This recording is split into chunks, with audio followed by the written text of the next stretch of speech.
My name is Ian Dennis, and tonight we have a very, very interesting conversation with an unconventional guest. Today I'm sitting next to a dentist, so that's why I'm smiling so much, so that she can observe if my teeth are actually doing right. Before I get to introduce my guest, I'd like to let you know that you're here at the Capital Club, the place you need to be as an entrepreneur, because at the Capital Club, not only are you exposed to a wide network, but also you have access to so many different particular facilities. Not only do you have access to the meeting rooms, but you can also do your gym, you can also do your spa right here, and you can also host your guest right here at the Capital Club. The guest I'm speaking about is Dr. Branice Munyasa. You know how to look at it so that I get the accent right. So she's the founder of Next Care Dental Studio, and she's also an oral and maxillofacial surgeon resident. I'm actually using my phone so that I can get these particular terms right. And she's also a certified Invisalign provider. What? Hey, Dr. Branice, thanks so much for coming. Thank you for having me, Ian. Oh my goodness, just looking through your profile, Yeah. I'm like, I've done nothing in this particular world. No, you have done quite a bit. But nice to see you, looking lovely as always. Thank you, Ian. Interesting. The first question I like starting with all my guests, what Yeah. exactly are you most grateful for today? Well, I'm grateful for good health. I'm grateful for family. I'm grateful for friends. And I'm grateful to be here, sitting right across you, having this conversation and meeting this great team here. Interesting. Yes. I think one thing was you were having a conversation before even just starting up this particular show. You told me this morning you are doing your run, 10 kilometers in the morning at 6 a.m. How? I know. I get a lot of this from, let me not say non-runners, but before I started running, I'd be like, oh my God, you did 30 kilometers, you did. It was so amazing for me. But I have been running for quite a bit. From like primary I used to do a little bit. High school I was even the games captain, you know, so I have to keep up in that side world. In that side world. Yeah, so I'm actually training for Standard Chartered Marathon. And today we were doing our last 10-kilometer time trial. So what this is like a sort of speed work which you do like every Wednesday. So today I was doing my 10-kilometer time trial and actually managed to get a personal best of 51 minutes, which comes to about a pace of 5-7 seconds per kilometer. Wow. So I'm actually really proud of myself today. Congratulations. Thank you. I'm saying this because I've also tried the stand shed some years back. Yeah. And I think unlike you, for me, I never took it as seriously. I used to run in the estate. And then, you know, for me, my mind tells me I can do the 42 kilometers. Yeah. I did my 42 kilometers, I think, in like 6 hours. The race started. The professionals overtook me. The race ended. People were sitting down for the time of actually getting to finish. Yeah. So congratulations. Thank you. Let me just take you way back in terms of, because I always like to start the journey from the genesis of it. Yes. You told me you grew up in Western. Yes. How was your early childhood like? My early childhood was quite interesting. I grew up in a typical homestead village at my grandmother's home, and there was like banana plantations, and sometimes we had planting seasons, harvesting seasons.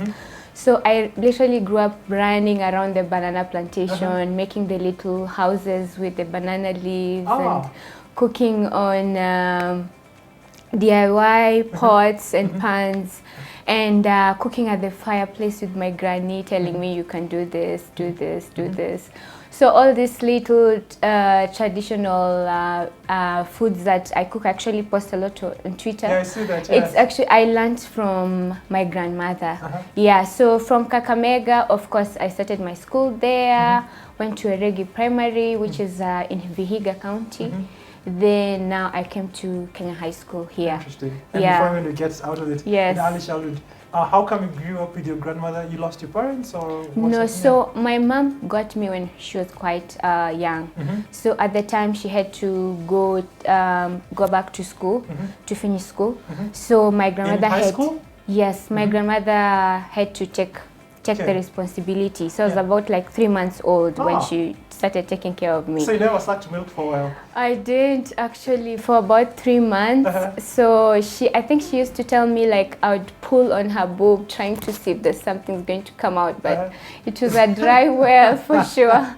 Yeah, but she really did nourish me in the on the best things that she could get her hands on, and I have loved my grandmother to this day. Interesting. How exactly is it growing up with your grandmother in the village? Because it's an interesting experience. I myself would like to learn about. Yeah. So of course you end up growing and you think you're the last one until you grow up and like, oh, this is my Coco. My Coco is like a Luya word for grandmother. Yeah. It's so she'd carry me. Say kuhu. Yeah. So you can say kuhu, you can say Coco. Oh, so it depends. Yeah. So it really depends. Ah, all right. I didn't know. Yeah. So she used to carry me to the places, to her meetings with the other women, to her church. She actually had some piece of land on a hill in a place called Iguhu, where she donated to have a church built. So I grew up watching her do all this work for people around her. And for me, I feel like it impacted a lot in my character and in the person I am today. Interesting. Yeah. What would you say were some of the lessons that you learned from your grandmother? Because I always believe your environment, the one you actually grew up in, has a very special impact in who you become. So I think the most important impact to my life is because my grandmother was a staunch Christian. And she used to wake up like really early in the morning. And then she had this place she had set aside for praying, where it had pictures of Mary and pictures of Jesus and all those people from the Bible. And she would recite her rosary there every morning at 6. Yes, in Luya. So I actually learned all these prayers in my mother tongue at the beginning. And then, of course, sometimes you'd sit beside her and she'd go on with the rosary.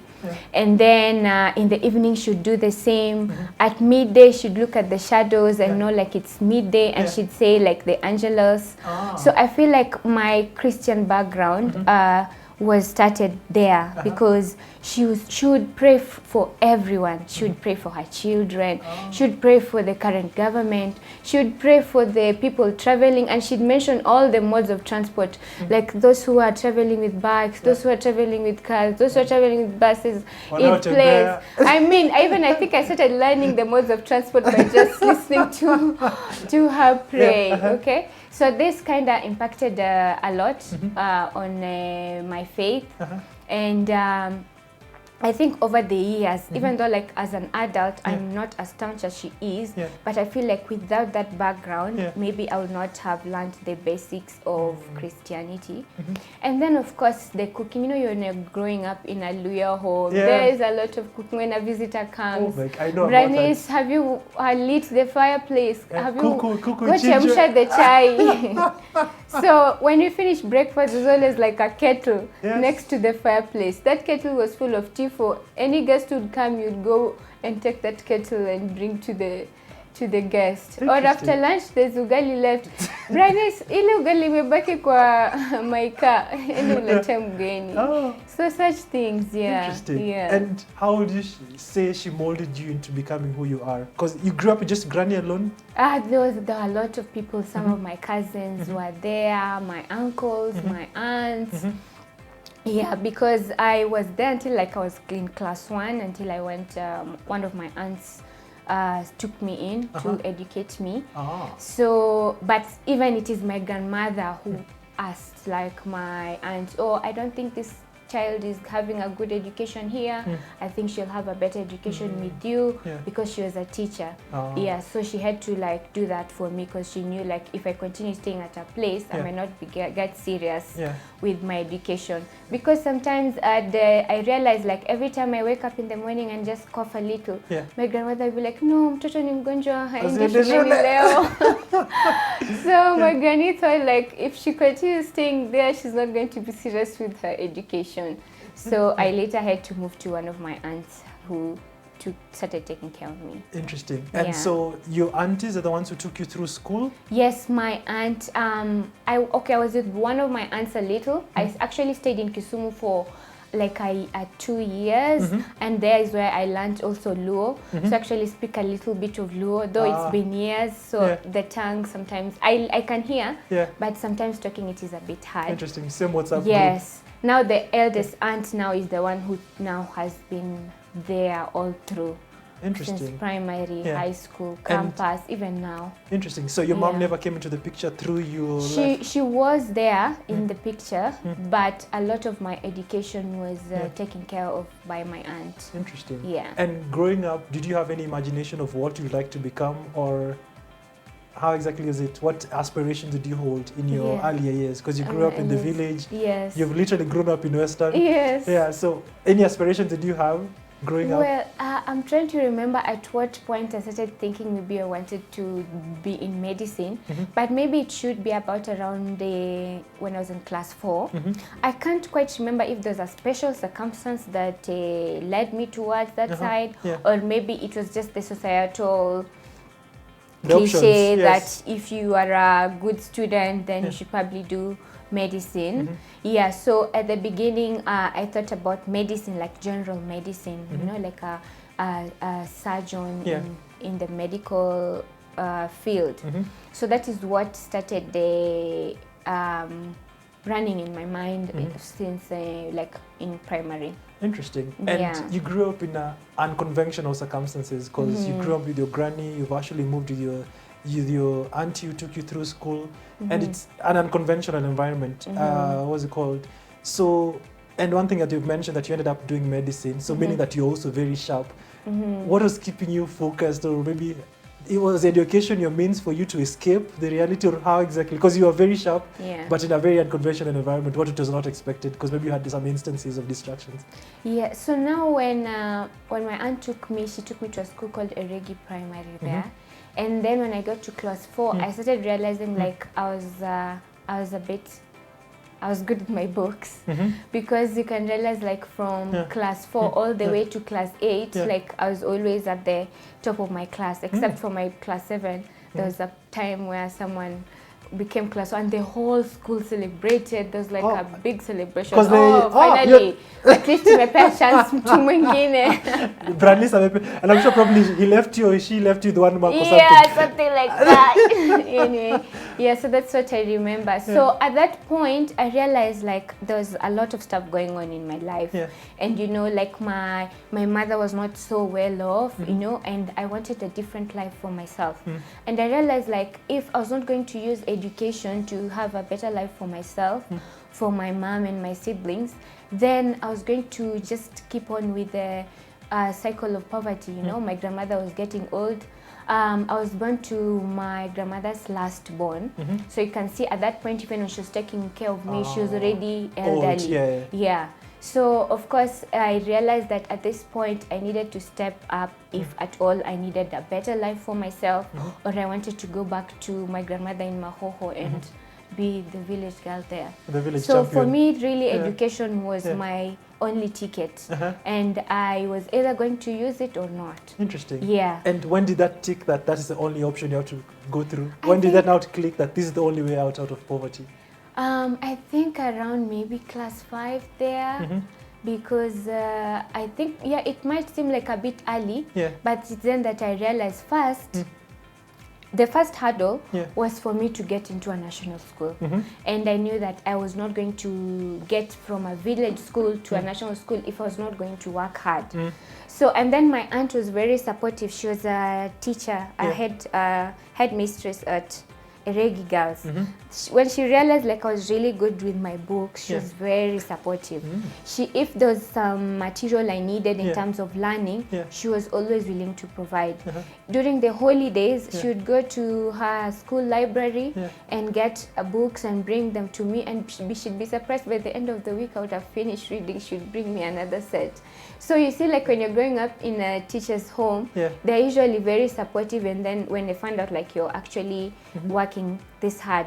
So she really, really supported me, and even that encouragement, of course, I kept putting in the effort, because I knew that I really had to get those marks to get into a national school if I was going to have a shot at a better life for myself and my family. Interesting. Yeah. And out of this understanding, because you got an understanding quite early at class 5, and you knew what exactly you wanted, and you were very brilliant. In retrospect, what do you think were some of the principles you put into place to enable you now move out of the poverty now to elevate you to where you are right now?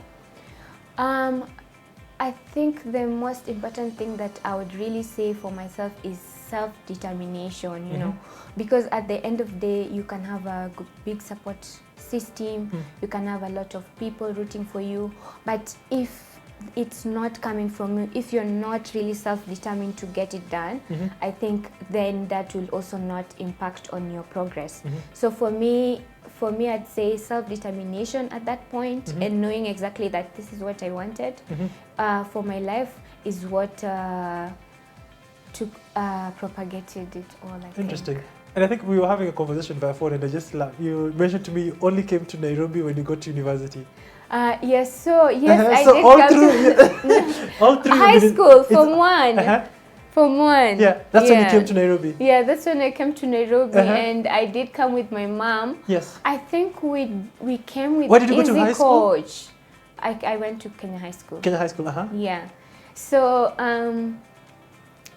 so for this Kenya High School, I actually got in through late admission. Yes. So I was like 2 weeks late, and I remember I was crying to my aunt and telling her everyone has gone back to school and me have not gone back to school, and they're like, no, we're waiting for the second admission, because I'd already gotten letters to go to Mary Hill Speaker, and then I'd also gotten a letter for Moi Girls Eldoret, but my aunt was hopeful that with the second admission I'd get a slot at Kenya High School. So I had to be patient.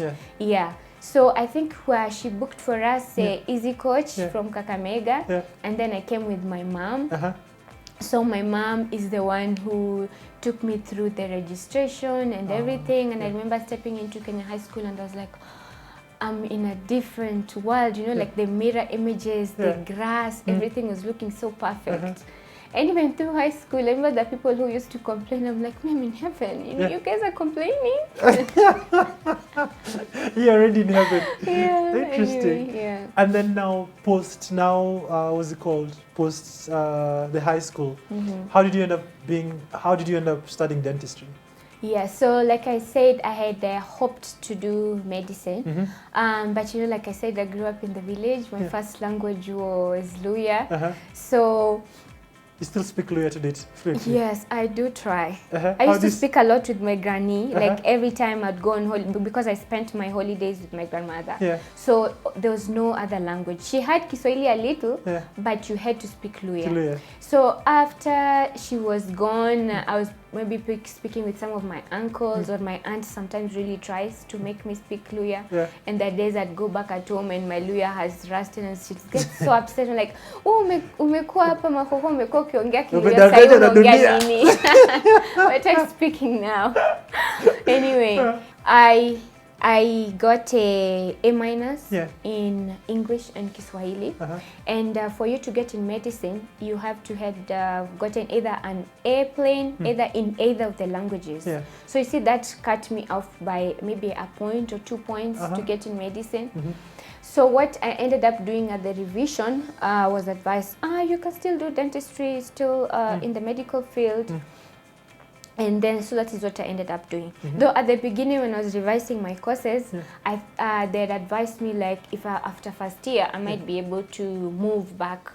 But I did try to shift, but I wasn't able to do that. So I've looking at it now, I think that the universe or God puts you at where you're supposed to be. It conspires for you to be where you're meant to be. Interesting. So you desired medicine, but you got into dentistry. Yes, and that explains why I am doing my residency in surgery. Because you see, it's just me going back to my first love, which was surgery. Interesting. How was the experience at dentistry? Because I'm sure the lady from the village came to Nairobi through Kenya High, now becomes the doctor, everything that the society hopes for. How exactly was that particular experience? First of all, did you deal with cadavers? Yes, we did in Chiromo. Oh my God, dentistry also deal with cadavers? Yes, so how was your first experience with a cadaver? So I've actually dealt with cadavers twice. First for my undergrad, first year, and for my post-grad, I had to go back again to Chiromo to the same cadavers. So dentistry, they just don't remove teeth and you just work with them? You still have to do the cadavers? So you have to do, you know, initially they were trying to revise the program so that you only do head and neck anatomy. Yeah. Because you see, dentistry, you're not only dealing with the teeth, Yes. you're dealing with the face, you're dealing with facial injuries. Yes. If someone comes with a swelling on their face, it's the dentist who's going to refer them to the maxillofacial surgeon. If you get hit by a motorbike tomorrow, you're not wearing a helmet. I keep telling my people, wear a helmet, they don't listen. But if that person ends up in the emergency department, it's the dentist who will come to review them with their broken jaws and mandible and everything. And then the maxillofacial surgeon will come in and put plates and all that to fix their face. If you come with a big tumor on your face, it's not the medical doctor who's going to take care of you. I'm having those imaginations. It's not the medical doctor. It's the dental guys who are going to start seeing you, and then they refer you to the maxillofacial surgeon. My goodness. Who is a dentist undergrad. We did dentistry as an undergrad. Yeah. My goodness. So right now we're going to take a short commercial break, and then after that we're now going to delve into how exactly she ended up in the workplace and then ended up setting up our particular workplace, which is called Next Care Dental Studios. After the break, we're going to continue this conversation. So see you.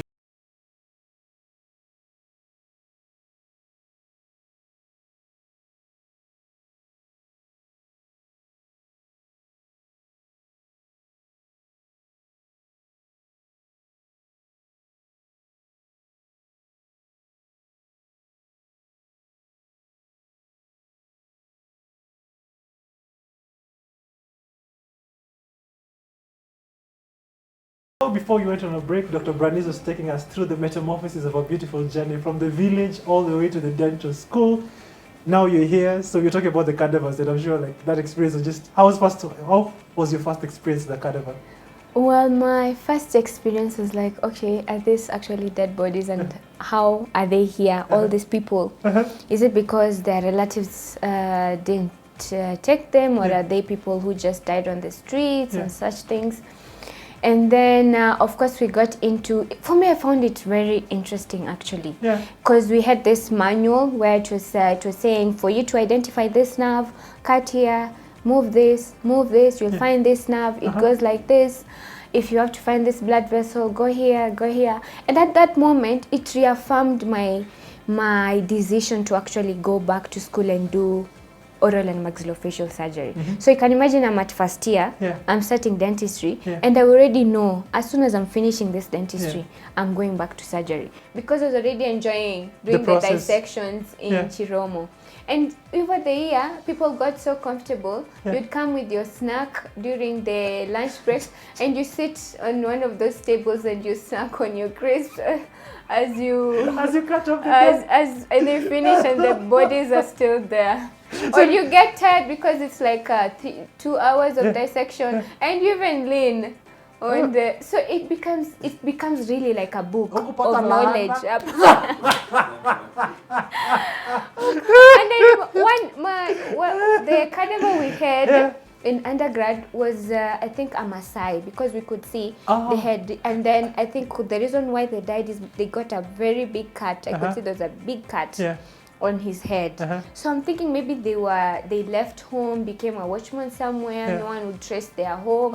So you see, when you're an unknown man and then you end up in Chiromo, then they donate your body to also that's the unknown. So most of the cadavers usually are unknowns. Mostly are unknown. My goodness, so if you die and you're known and unclaimed, you become a cadaver. Unclaimed, yes. You are staying in Chiromo, no one has come to claim you for so long. The university, it's a book of knowledge where future surgeons are going to learn so much. So I think it's really an honor to the society. Very good. One day you should take me there. I think I'm always so fascinated about medicine and science. The only thing I didn't like about the cadaver is the liquid they use to preserve. Like, it's so strong, like when you live there, your lab coat is smelling of formalin and all that. Because they have to put it for a long time. Even if you're wearing gloves, you still feel like there's just that air around you. Interesting. And some students would carry, maybe you find like a skull in the blocks in your room. Like, a skull? Why do you have a skull in your room? It's supposed to be in Chiromo. Maybe they're going to do the revision. Revision. Let me revise this. Let me revise this. I'm like, Oh, let me cut this ear. yeah, the book is not enough. Yeah. That's But those are the dry ones, not the fleshy, I the thought- dried skulls. Oh, yeah. the nights. Oh, yeah. Anyway, it's so hilarious. Yeah. So, what was it called? So, after doing dentistry, you worked for a while. I think you also worked at Aga Khan for a while. How was your experience post now dentistry? So maybe let me just put some environment to it. So when you finished at that time, the government had stopped directly posting to the counties. So initially you'd go for your internship after graduation, and then the government would post you to the county governments. We didn't have county governments, but yes, mashinani. So at that point when I was in final year, already there was no posting. So at that time was like, after internship, what am I going to do with my life?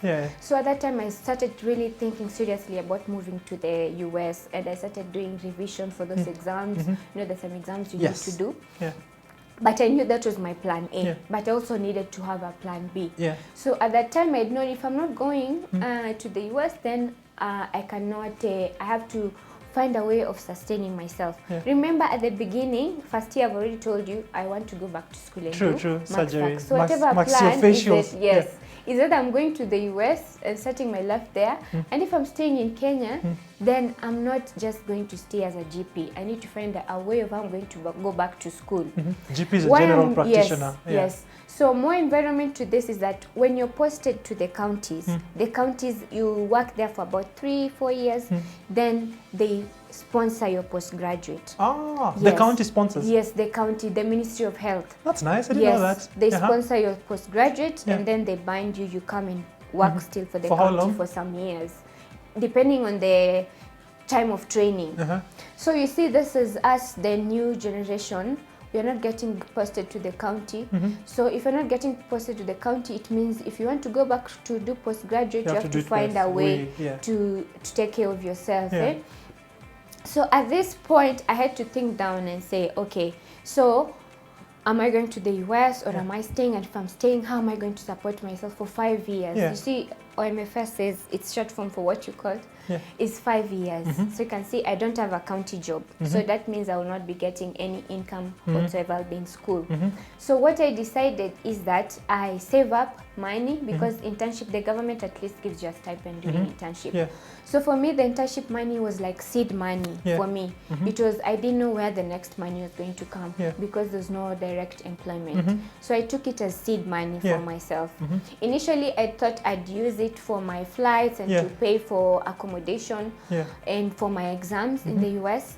But after some circumstances, happened in my final year. In my final year, just a week to my exam, I lost my mom. Oh my goodness. Just a week to my exam. Sorry. So that was about 11th September.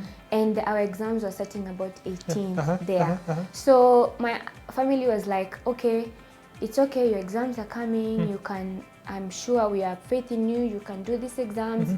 And then once the exams are over, after I finished my exams, I went and buried my mom. So at that point, I have 2 siblings. I thought, like, do I leave my siblings now? Oh, the siblings. Oh, your mom also got other. Yes, all right, I have 2 siblings. I was like, if I leave for the US now, my sister was just in high school also at the time in Form 4. I was like, if I leave now, my sister just finished high school, we just lost our mom. You know, being a single mom at home, you know, they needed my support. They needed me to be here. So I had to compromise on my first decision to move to the US and decided that I can stay here and then I see how things will be so that I'm able to also support them. So that is why I fell back to my plan B. And then when I finished internship, I was lucky to get a job with one of the clinics in town. And then that's where I worked for about a year before I moved to Aga Khan. But during this time, I had created an account with my circle, which I did in internship. Remember, I was saving up from the stipends. Yes, from the stipend. So I'd been saving some money from in KMA Circle, and then when I got the job in town, I also continued saving, and then I got a job in Aga Khan. I felt like I wanted exposure, you know, because sometimes when you're in one place, you're not getting all the exposure you need. So that's why I applied for the job in Aga Khan. Okay, I was getting a little less from what the other place was paying. For real? Yes. So town was paying better than Aga Khan? Yes, yes, because it was a very busy clinic. I was there Monday to Saturday. I also felt like I also didn't have a social life at the time. And Aga Khan, the days, the days were a bit were fewer, and the pay was just slightly less. But for me, I was looking at it like I needed exposure, from the hospital. So this was about in 2019 December. And then you see 2020, there was the COVID that started, okay, and I was still at Aga Khan. But I was like, if I stay here, I'm going to get comfortable, you see, because you see it's a big institution, there'll be, you will have retirement benefits, your salary will increase every year, you'll have health insurance. You'll have a title. Yes, you'll have a title. The doctor from Aga Khan. Yes. All right. Big hospital. But you see, I was like, if I stay here, I'm not going to start on the things that I already set up my mind to do. And at the beginning, I'd already identified a place on Kiambu Road that was going through construction, and it was just finishing. So I was like, if I keep staying here, someone else is going to identify this place and take it. So in between while you're at Aga Khan, you already identified the opportunity for you to go and set up your own dentistry. Yeah, my own place. Yes. Because remember, I had said I wanted to go back to school. Yes. You see? And for me to go back to school, I needed some sort of income. So for this income, I had to get it from somewhere. So that's why I decided I need to open a practice. Interesting. And I saw it on Twitter that you'd put all your savings and you'd send to the Chinese lady who you didn't know. Didn't know that lady. So you closed your eyes for the Chinese. You know the Chinese and their eyes. I closed my eyes. So so where did you get all this funding, and how did you decide how to bring in the machinery to set up? How did you decide to take this risk while you would have been comfortable? I would have been comfortable in Aga Khan for sure. Maybe I would have still been Aga Khan even now with a better salary and a bigger title. But anyway, so at that point, I went and identified the place. And then, of course, I told you I'd been saving at my circle. And your circle allows you to take three times your savings. So I went and I gave a resignation letter to Aga Khan, because there's definitely no way I would have run my practice and been at Aga Khan, because Aga Khan is full time, you know. And then I went to my circle and applied for a loan. I tried to get as maximum as I could possibly get. And then I went to the place, paid a deposit for the space. This was just around that time dental clinics were being closed because of COVID, those lockdowns But I was like, if I don't take it now, someone else is going to take it, you know. It will be tough during the next 3 months because of COVID, but at the end, you know, like if you compare Kiambu Road, how it was 3 years ago and how it is now, it's completely different. There are buildings mushrooming. It's the typical mushrooming, like there are buildings coming up every time. And then, so this savings, I had to do some math, you know, like this is all the money I have. There's no other money. Consult Mwalimu Ahmad. I had to consult Mwalimu. Thank you, Mwalimu Ahmad, on that point. Anyway, because without that Mwalimu Ahmad, I would have, anyway. Life would have been different. Life would have been different. I would have taken that money and gone and upgraded my car or something. And lived large on Instagram. Anyway, so I went and paid my deposit, and then at the time I was thinking, should I get from local suppliers, because I was really reluctant about the shipping. Also talked to some people if they could ship for me, but I realized that people are still putting a very big markup on the shipping.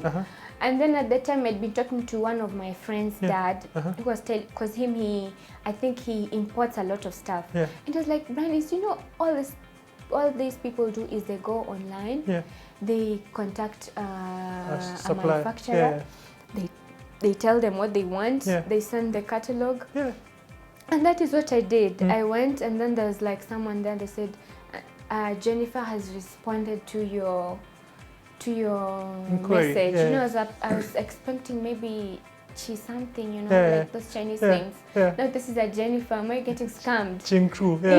Yeah. So we talked for some time. I told her what I wanted. She sent me the catalog. And then finally we settled on all the things that I needed. Yeah. And then finally she was like, once you're able to do the payment, just send me the invoice and then we'll prepare your goods and then you identify the shipping, and you send us the shipping address. I say, okay. I sat on that invoice for 2 weeks. 2 weeks asking, I couldn't believe. You just wanted to like, pray I'm and about bind. to send all my remaining money to someone across the Indian Ocean I've never met. If this money was going to, I was going to get scammed, what was I going to do? Paying a loan, you know. After 2 weeks, you know, I woke up one day, went for a run, I came back, I used my online platform, I sent the money, and you know, I said, if this money, if pesa ikipotea, ni sawa tu. You know, money comes and goes. Money comes and goes. That's what I said. It's just money. You know, if I lose it, I'll find a way. I'll make more, and I'll learn my lessons. And that was it. And then I waited for her to, she took like about 3 weeks to assemble everything. You're trying to convince yourself. I'd made peace with it. I was only stressed those 2 weeks. But after I let go of that money, it was like a load. You know, I've made this decision. All I can do is wait. Even if I get stressed, there's nothing different that's going to happen. So, good thing when I got the shipping company told me your goods are here. Where can we deliver them? I was like, what? Trust the Chinese for sure. If it was our brothers from the West. It would have been different. It would have been different. Interesting. And how's that experience now been? Because primarily I know in medicine you've never studied anything about business. You've been dealing with dead bodies. Now here you have to deal with business and still have to deal with bodies and truth. How exactly was that particular transition? So maybe I had a little experience with business because I remember post-high school there was that period. My mom used to run a wholesale in Lubawa. Lubawa is a place in Kakamega. So there's a time I'd be left to run the wholesale for like a week or two. And this means buying suppliers from distributors, going through the books to make sure you're actually getting money from the shop. And actually, it's actually that shop that took me through high school and campus. The shop your mom used to run? Yes, the shop my mom used to run. Interesting. Is it still there?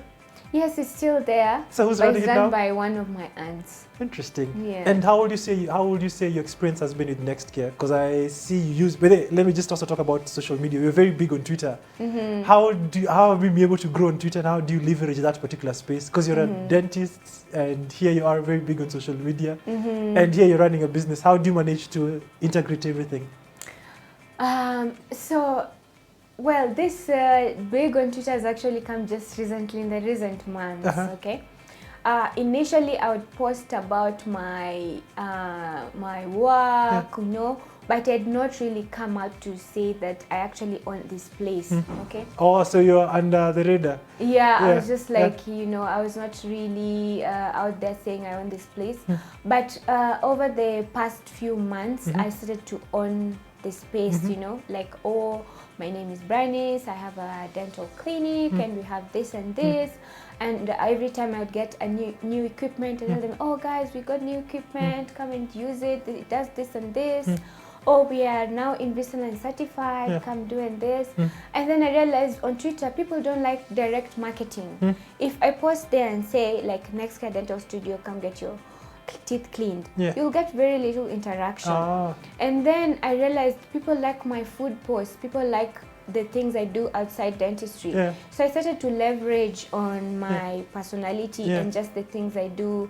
If I'm cooking something in the house, I post, oh, ugali leo nimekula rice nimelala njaa, things like that. And yes, same WhatsApp group. Oh, my aunt has sent me a package from Kakamega. I'm going to Easy Coach to pick it. And guys I'd find tags like Dakuna kula nini leo, such things. And the next day I'll be like, to come Jengo leo, come support. And they come, you Interesting. know. And I post also, I don't just do dentist. Yes, I'll post I'm doing crown and bridge work, or we are doing implants. But at the same time also post, we are cooking this, I'm cooking, you know, like things like people sometimes are not used to. The other day I was posting for them cow feet, you know. Me, I grew cow up. Feet. Yes.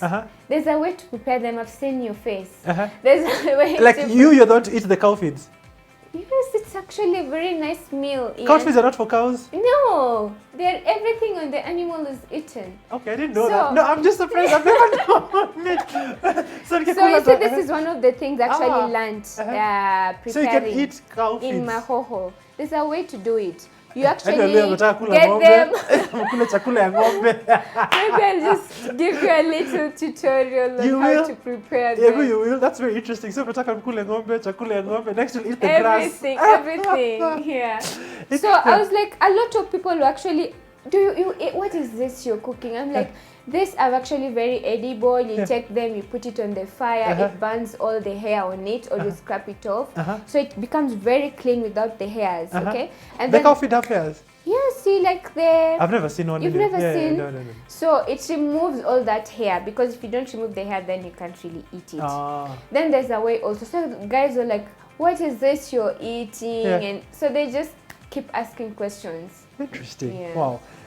So here you are, because your journey is very interesting. From the village, coming to Nairobi, going to school, being successful at school, working, setting up your own dental clinic. When you look back in retrospect, what do you think has been, what did you think you did right to enable you get to where you are? And also just maintain it, because you know it's one thing having it and losing it. Yeah, it's one thing. What have I done to maintain it? I think like consistency.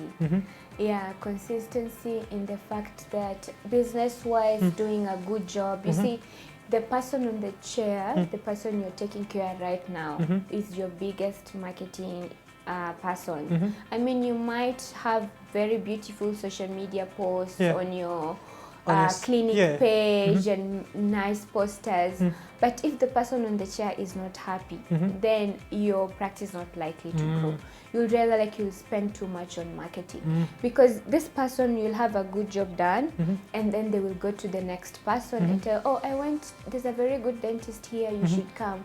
Or they bring their child and we are patient, we sing to the child, we talk to the child, and the parent is happy. Yes, and the parent is happy. Most times I see parents bring their children and then themselves are not been to the dentist for quite a while.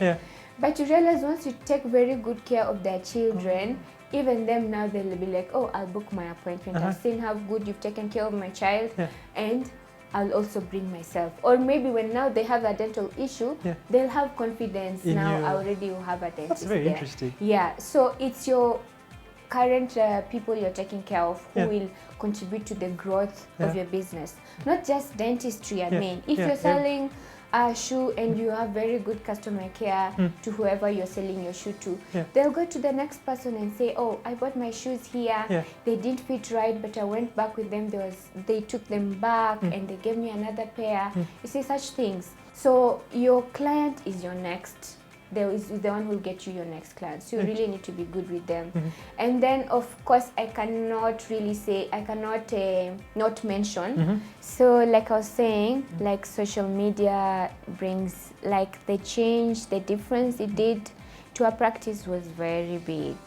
Yes, it was very big. Of course, at the time I already have some signs along Kiambu Road for the clinic that I've put. Some road signs. You see those light signs. I already had those. But the moment I started interacting with the people on social media, and then those are very big change for us. So for me, any person who owns a business, if your business is not on social media, I think you should do it immediately. Because you notice at this time, people are on TikTok, people are on Facebook, people are on Instagram, people are on Twitter. If they're not doing anything, you find someone with their phone. people will be driving, they might even not see your billboard sometimes. Sure, They sure. might not see your light signs. Yeah. But if someone is scrolling, they will see see you. they will Yeah. see you on social media. Yeah. So I The think mind, social media has response to really revolutionized how people are doing business, how they're getting their next client, Yeah. and I can really attest to that. Interesting. Yeah. And before we come to an end to the show, we'll have another second because I think this conversation is so beautiful. I have 10 questions, a quick fire question. Yes. So whatever comes to your mind, whatever, just answer that. Okay. So the first question, what's the greatest risk you've ever taken? Starting a dental clinic in the middle of COVID. What's your favorite month? My favorite month has to be February because it's my birthday month. Interesting. You share the same birthday with your mom. Yeah. What is your favorite word? My favorite word. That's an interesting one. That's Yeah. one I keep writing Yeah. down. Chicken, maybe. Chicken is Food. Describe your style in one word. My style, I'd like to say chic. Alright. What Yeah. were you afraid of as a child? I was afraid of snakes. Interesting. What is one of your nicknames? My nicknames, Branice, Isimoni. What's your hidden talent? My hidden talent, I think it has to be cooking. If I wasn't a dentist, I'd probably be a chef. And dancing, maybe. Money or happiness? Happiness. Salty or sweet? Savory. Yeah? In between. Yeah, in between. Interesting. I really enjoyed this conversation. That was Dr. Branice Manyasa. Munyasa. Munyasa. I Yes. got it right. You know, that has come with an accent. Yeah. The founder of Next Care Dental studio. Dental Studio that's based on Kiamuru. Yes. Yeah, so for all your tooth care and also you can actually get access. Thank you so much for this particular conversation. I've Thank learned you, so Ian. much. My goodness, I really enjoyed this particular conversation. For as a smile, all is good. You can also go to Next Care Dental. As always, we're coming to you from the Capital Club, the place you need to be as an entrepreneur. Because of the Capital Club, you get to enjoy such conversations. As you say, your network is your net worth, and at the Capital Club, you have access to such a very, very rich network. My name is Ian Dennis. This has been the Late Night Business. Until next time, I'll see you right here on KTN Home.